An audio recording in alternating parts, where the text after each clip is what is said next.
என் நெஞ்சில் குடியிருக்கும்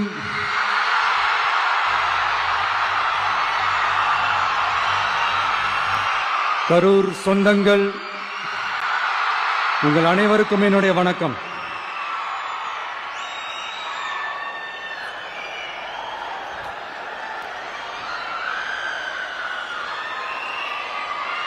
ஒரு மனுஷன் லைஃப்ல எவ்வளவு பெரிய ஒரு உயரத்துக்கு போனாலும் மனசளவுல சில வலிகள், காயங்கள் அதை மறக்க முடியாது இல்லையா? எல்லார் லைஃப்லயும் அப்படிதான், நமக்கும் அப்படிதான். நிறைய வலிகள், காயங்கள் எல்லாத்தையும் தாண்டி தான் வந்திருக்கிறோம். ஆனா எல்லாத்தையும் விட ரொம்ப ஜாஸ்தியான அந்த வலியும் அந்த காயமும் எனக்கு அந்த கரூர் சம்பவம் தான்.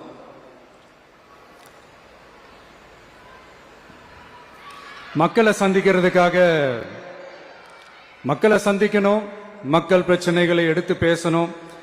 அதுக்காக தான் அந்த மக்கள் சந்திப்பு பயணத்தை தொடங்கி திருச்சி, அரியலூர், நாகப்பட்டினம், திருவாரூர், நாமக்கல், கரூர் அப்படின்னு சொல்லிட்டு போயிட்டு இருந்தோம். அரியலூர்ல அந்த மீட்டிங் முடிச்சுட்டு பெரம்பலூர் போறதுக்கு முன்னாடி அந்த பெரம்பலூர் போலீஸ் எங்களை அலர்ட் பண்ணாங்க. சரிங்க, கூட்டம் கொஞ்சம் ஜாஸ்தியா இருக்கு, லேட் ஆயிடுச்சு, வராதீங்க அப்படின்ட்டு. So we had no choice. Police சொன்னால் நம்ம அதை ஒபே பண்ணி தானே ஆகணும். அதே நேரத்தில் பெரம்பலூர் மக்களோட அந்த சேஃப்டியும் மைண்டில் எடுத்துக்கிட்டு ஒரு மன வலியோடவே திரும்ப போயிட்டோம். அதுக்கப்புறம் பெரம்பலூர் தொகுதி மக்களுக்கு மன்னிப்பும் கேட்டோம். அதே மாதிரி நாமக்கல் அந்த மீட்டிங் முடிச்சுட்டு கரூர் வரும்போது அந்த கரூர் போலீஸ் எங்களை alert பண்ணியிருக்கலாம்ல.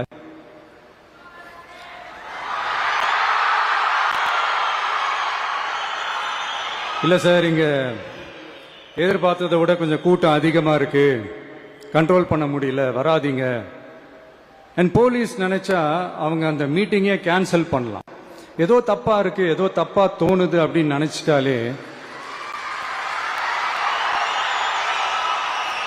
they have all the rights to cancel the meeting. எங்ககிட்ட கேட்கணும்லாம் ஒன்றும் அவசியமே கிடையாது.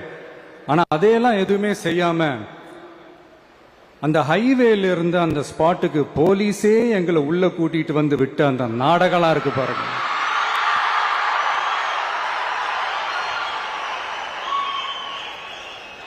நம்பிட்டேங்க, முழுசா நம்பிட்டேன். அன்னைக்கு இருந்த அந்த கரூர் போலீஸ் பேசும்போது தேங்க்ஸ்லாம் சொன்னேன் அவங்களுக்கு. எனக்கு தெரியாது இப்படி ஒரு நாடகம் நடக்கும். இதுக்கெல்லாம் யார் காரணம்? இதெல்லாம் யார் சொல்லி செஞ்சது? இப்படி பண்ணுங்க, அப்படி பண்ணுங்க, சப்போஸ் அப்படி நடந்தா இப்படி பண்ணுங்க, சப்போஸ் இப்படி நடந்தா இந்த மாதிரி இன்ஸ்ட்ரக்ஷன்ஸ் எல்லாம் கொடுத்து அந்த பிரஷர் போடுறது யாரு?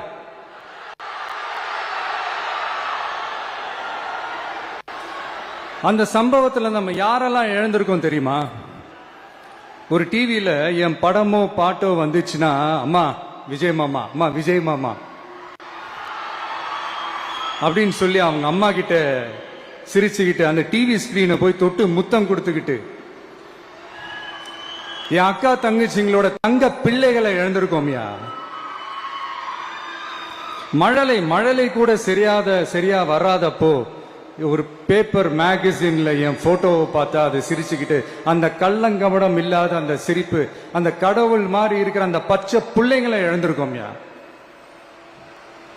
என் அக்கா, தங்கச்சி, அண்ணன், தம்பி, குடும்ப உறவுகளை இழந்து அந்த வலியோட இருக்கிற என்ன நீங்க ஏளனமா பேசுறீங்களா? என் மேல பழிய தூக்கி போடுறீங்களா? இப்படி ஒரு சம்பவம் நடந்துருச்சு. இது ஏன், எதனால, அதுக்கான பின்னணி என்னன்ட்டு அந்த வலியோட வீட்டுல உட்கார்ந்துட்டு இருக்கிற ஓடி ஒளிஞ்சிட்டான் வர சொல்றீங்களா? வாயின்னு முன்ன இருந்தா என்ன வேணாலும் பேசுவீங்களா?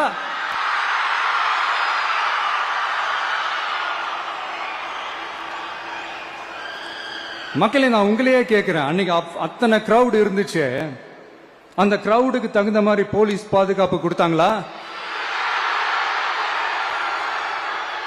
இந்த இடத்தை எடுத்துக்க சொல்லி நாங்க தான் சொன்னோம்னு ஒரு போலீஸ் ஆபீசர் பேட்டி கொடுக்கிறாரு. அதுக்கு என்ன அர்த்தம்?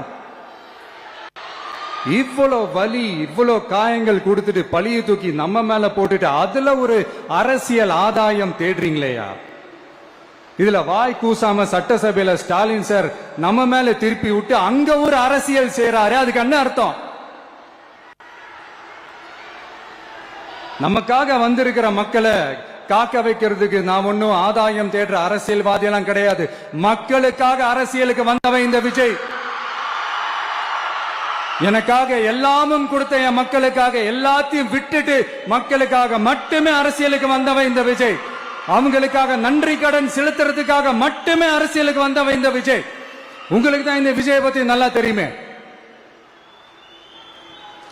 ஆனா நம்ம எல்லாருக்குமே இத்தனை வலிகள் காயங்கள் கொடுத்தவங்களுக்கு இந்த 2026 தேர்தலில் தக்க பதிலடி கொடுத்துட்டீங்க. ஆனா அது மட்டுமே பத்தாது மக்களே, அது மட்டுமே பத்தாது.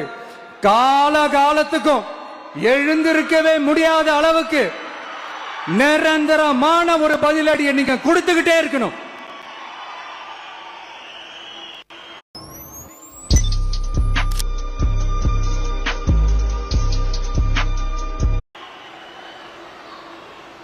இப்படிலாம் பண்ணா நான் மக்களை விட்டு ஓடிடுவேன் நினைப்பா? யார் என்ன ஓடினாலும் நான் மக்களை விட்டு எல்லாம் ஓட மாட்டேன். அன்னைக்கும் சொன்னேன், இன்னைக்கும் சொல்றேன், நாளைக்கும் சொல்றேன், தில்லா சொல்லுவேன், கெத்தா சொல்லுவேன். பணமா ஜனமா அப்படின்னு கேட்டா என் ஜனம் தான் எனக்கு முக்கியம்.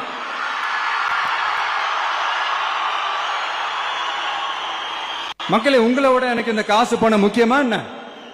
இவ்வளவு குறைகள் நம்ம மேல சொல்றாங்களே, இப்ப நான் சொன்ன மாதிரி அவங்களால ஓபனா சொல்ல முடியுமா? அந்த தில்லு இருக்கா, திராணி இருக்கா? ஒரு கிடையாது.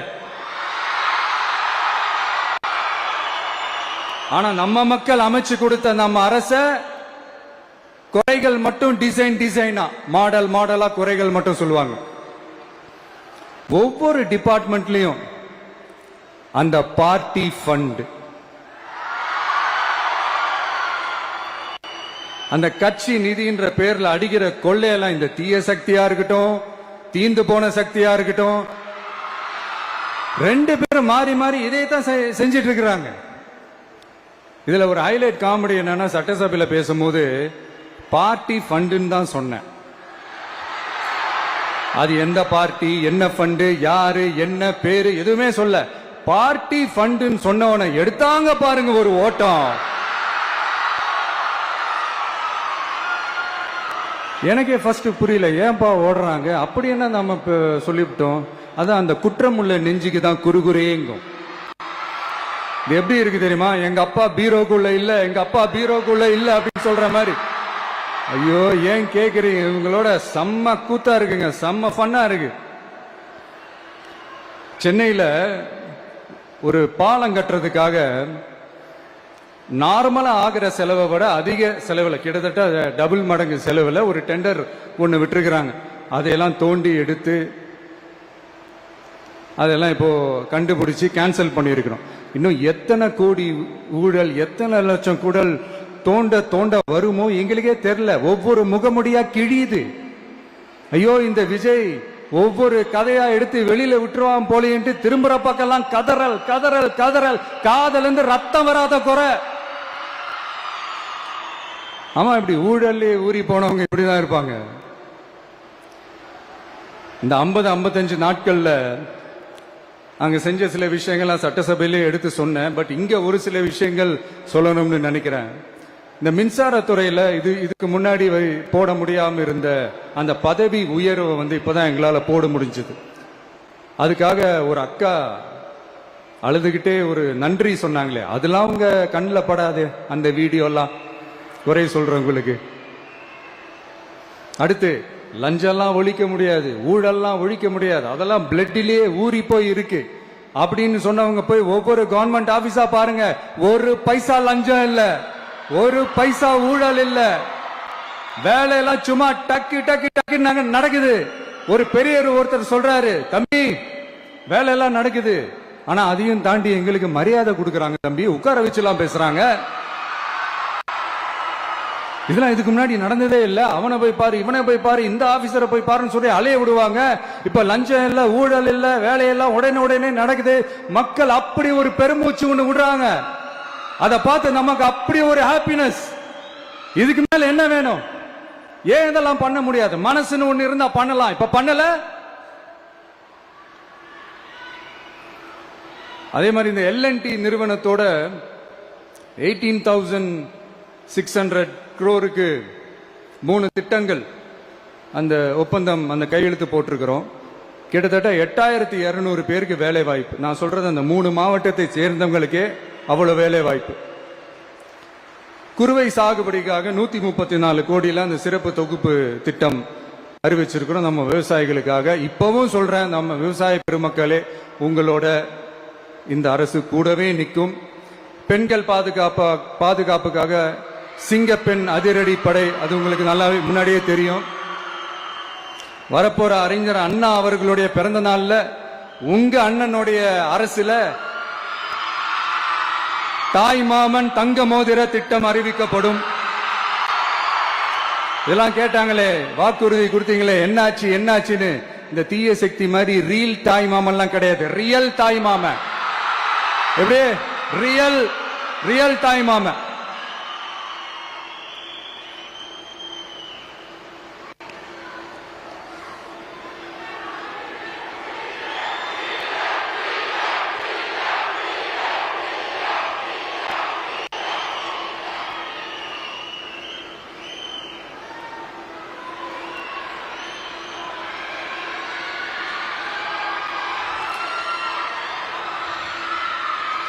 இந்த தீய சக்தியை பத்தி, அவங்க நிர்வாகத்தை பத்தி ஒரு வெள்ளை அறிக்கை ஒன்று வெளியிட்டோம்ல, அது ஷார்ட் அண்ட் ஸ்வீட்டா சொல்லணும்னா, ஒரு ஓட்ட பாத்திரத்துக்குள்ள தண்ணி ஊத்திக்கிட்டே இருந்திருக்கிறாங்க. பாத்திரம் எம்டியாவே இருந்திருக்கு, ஆனா ஊத்தின தண்ணி தான் எங்க போச்சுன்னு தெரியல. നമ്മളുടെയൊക്കെ മരണ വീട്ടിലെ അടി ആദ്യമായിട്ടാണല്ലേ ചേച്ചി? കൊല്ലത്തൊക്കെ ഉണ്ട്. സത്യം പറഞ്ഞു கடவுளுக்கு தான் வெளிச்சம். அது மாதிரி இப்ப நம்ம சொன்னதெல்லாம் சும்மா ஒரு சாம்பிள் தான். இன்னும் வரப்போற நாட்கள்ல உங்க அரசனுடைய அந்த விஸ்வரூபத்தை நீங்க பாப்பீங்க. அடுத்து வாயத் தொடங்க சிஎம். அடாடா, உங்க சிஎம் நெஞ்சிலேயே குத்திட்டு வந்தீங்க பாருங்க, அதெல்லாம் வேற லெவல். பேசுங்க பேசுங்கன்றீங்க, பேசுனா எந்திரிச்சு ஓடிடுறீங்க. இனிமே பேச ஆரம்பிக்கிறதுக்கு முன்னாடி என்ன பண்ணணும் அப்படின்னா, ஒரு நண்பர் ஒருத்தர் சொன்னார், மாண்புமிகு பேரவைத் தலைவர் அவர்களே எல்லா டோரையும் இழுத்து லாக் பண்ணுங்க அப்படின்னு சொல்லிட்டு தான் பேச்ச ஆரம்பிக்கணும் போல் இருக்கு. ஏன்னா பேசிட்டு இருக்கும் போது எந்திரிச்சு ஓடிடுறாங்க. 5 நிமிஷம் பேசினதுக்கே குளத்தூர்ல கொத்து பரோட்டா போட்டாங்க. இதுக்கு மேல பேசினா மொத்தமா முடிஞ்சிடும், பாத்துக்கங்க. நாம அரசியல் பேசினா விஜயெல்லாம் அரசியல் பேசலாமா அப்படிங்கிறது. சரிப்பா, நமக்கு எதுக்கு வம்பு, நம்ம பாட்டுக்கு நம்ம வேலையை பார்ப்போம், எதுக்கு அவங்கள பத்தி பேசிக்கிட்டு அப்படின்னு இருந்தா விஜய்க்கு அரசியலே பேச தெரியல அப்படிங்கிறது. இப்படியே மாறி மாறி மேகதாது அணையை பத்தி என்ன தெரியும், விஜய் அதை பத்தி பேசல. இப்படி நம்ம அரசியலுக்கு வந்ததுல இருந்தே ஒரு கூட்டம் குறை மேல குறையா சொல்லிக்கிட்டு, பாட்டுக்கு பாட்டு கச்சேரி எங்களுக்கும் பண்ண தெரியும், பண்ணலாமா? இந்த மேகதாது அணை சம்பந்தமான அந்த வழக்குல தமிழ்நாட்டோட பெட்டிஷனை சுப்ரீம் கோர்ட் எப்போ ரிஜெக்ட் பண்ணுச்சு? அப்ப யார் ஆட்சியில் இருந்தா? ஏன் ஒழுங்கா வாதாடல? நீங்க ஒழுங்கா வாதாடி இருந்தீங்கன்னா அதை ரிஜெக்ட் பண்ணிருக்க மாட்டாங்கல்ல. ஏன் ஸ்டாலின் சார் வேணும்னே விட்டுட்டாரா? ஏன் இப்படிலாம் கேள்வி கேட்கலாமா? இப்படிலாம் கேள்வி கேட்டாதான் மேகதாது அணை பத்தி பேசினதா அர்த்தமா? ஏன் அந்த ஸ்டேட் சிஎம் பேசுறாரு, நீங்க ஏன் பேசல? அப்படின்னா நம்ம ஸ்டேட்டோட உரிமையை எங்க நிலைநிறுத்தணுமோ அதுக்காக வேலை பார்க்கறது மட்டும்தான் முக்கியம். சும்மா சவால் விட்டுக்கிட்டு சீண்டி பார், நான் யார் தெரியுமா, தொட்டு பார், இப்படிலாம் பேசிக்கிட்டு இருந்தா வேலைக்கு ஆகாது. சும்மா பேசி பேசி பிரச்சனையை வளர்த்துக்கிட்டு யார் மேலே அது பழிய தூக்கி போட்டுட்டு அப்புறம் மக்களை அம்போன்னு தெருவில் விட்டுட்டு இப்படிதான் ஒரு அரசியல் பண்ணணும்னா அந்த அரசியல் நமக்கு தேவையும் இல்லை, அதை நம்ம செய்யவும் போறதில்லை. Talk less work more mode தான், அதுதான் நம்ம பாலிசியே. அதனாலதான் சட்டசபையில அந்த அரசினர் தீர்மானம்னு சொல்லி ஒன்று கொண்டு வந்தோம்.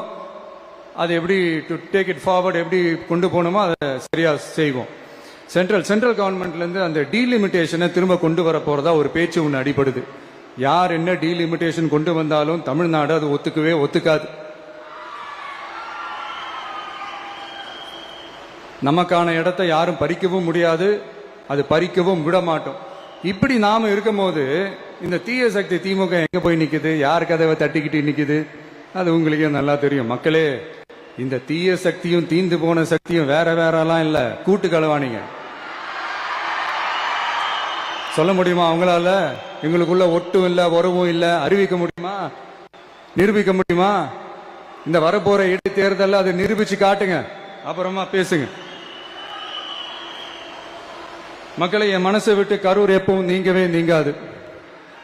நமக்கு ஏற்பட்ட வேதனையான சம்பவத்தை, நமக்கு எதிராக நடந்த சதிய சூழ்ச்சிய இனி வர்ற ஜெனரேஷனும் அவங்களுக்கு தெரியப்படுத்தணும்ல.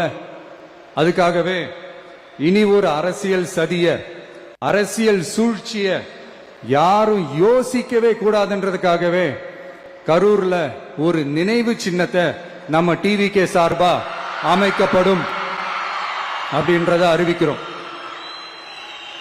அப்புறம் கரூர்ல இருந்து ஒட்டுமொத்த தமிழ்நாட்டு மக்களுக்கும் சொல்றேன், உங்க டிவிக்கு அரசு உங்களுக்காகத்தான் உழைக்கும்.